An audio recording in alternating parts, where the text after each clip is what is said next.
उपराष्ट्रपति चुनाव के लिए भाजपा ने एनडीए के उम्मीदवार के ऐलान के बाद विपक्षी दलों ने रविवार को अपने प्रत्याशी का ऐलान कर दिया है। विपक्ष ने मार्गरेट अल्वा को उपराष्ट्रपति पद का उम्मीदवार बनाया है। एनसीपी चीफ शरद पवार ने इनके नाम का ऐलान किया। इसके पहले एनसीपी अध्यक्ष शरद पवार के घर पर विपक्षी दलों की बैठक हुई। इसमें उपराष्ट्रपति पद के उम्मीदवार के नाम पर चर्चा हुई। इसके बाद अल्वा के नाम का ऐलान किया गया।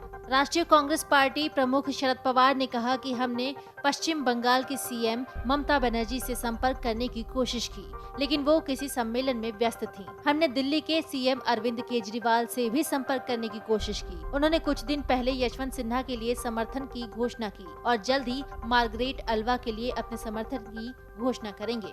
आइए जानते हैं अल्वा के बारे में कुछ अहम जानकारियाँ। मार्गरेट अल्वा का जन्म 14 अप्रैल 1942 को मंगलुरु में हुआ था। अल्वा की पढ़ाई बंगलुरु में हुई।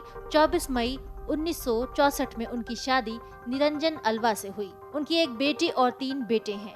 निरंजन अल्वा स्वतंत्रता संग्राम सेनानी और भारतीय संसद की पहली जोड़ी जोकिम अल्वा और वायलेट अल्वा के पुत्र हैं। आइए जानते हैं मार्गरेट अल्वा की राजनीतिक सफर के बारे में। अल्वा 1974 में पहली बार राज्यसभा की सदस्य चुनी गई। उन्होंने 6 साल के 4 कार्यकाल लगातार पूरे किए। इसके बाद वे 1999 में लोकसभा के लिए चुनी गई। उन्हें 1984 में संसदीय कार्य राज्य मंत्री और बाद में युवा मामलात और खेल, महिला एवं बाल विकास के प्रभारी का दायित्व संभाला। 1991 में उन्हें कार्मिक, पेंशन, जन अभाव अभियोग और प्रशासनिक सुधार राज्य मंत्री का जिम्मा दिया गया था।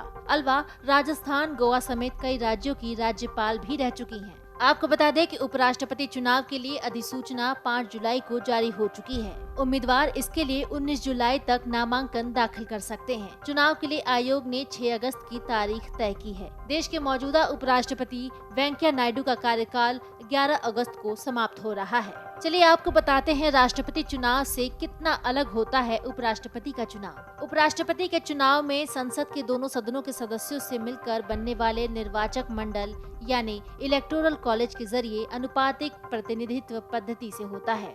संसद के दोनों सदनों के सदस्य इसमें हिस्सा लेते हैं। हर सदस्य केवल एक ही वोट डाल सकता है। राष्ट्रपति चुनाव में निर्वाचित सांसदों के साथ साथ विधायक भी मतदान करते हैं, लेकिन उपराष्ट्रपति चुनाव में केवल लोकसभा और राज्यसभा के सांसद ही वोट डाल सकते हैं।